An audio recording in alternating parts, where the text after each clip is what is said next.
అమ్మాయి శకుంతల, అత్తమ్మా. ఎప్పుడు చూసినా ఆ మొబైల్తో కూర్చొని ఉంటావేంటమ్మా నువ్వు? ఇన్నాళ్ళయింది వచ్చి, కొంచెం లేచి దేవుడికి పూజ చేసిరాపో. అలాగే అత్తమ్మా, పూజ చేసేస్తా.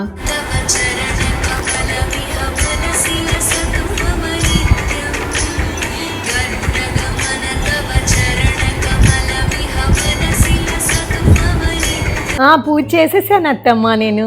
ఏంటి ఇక్కడే కూర్చున్నావు? అప్పుడే పూజ అయిపోయిందా? నీ దగ్గర ఎన్ని కళ్ళు ఉన్నాయంట్రా? అమ్మో, ఫ్రిడ్జ్ ఎక్కడ?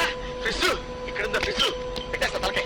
అయ్యో, వాడి కూడా పక్కన. అత్తమ్మా, ఇదివరకు నేను ఏ పని చేసినా ఏది కావాలని దేవుణ్ణి కోరుకుంటే అది అయ్యేది అత్తమ్మా. ఇప్పుడు ఎందుకు అవ్వట్లేదు అత్తమ్మా? మరి నువ్వు ఇలాంటి పూజలు చేస్తే నిన్ను బ్లాక్ చేసి పడేసి ఉంటాడు.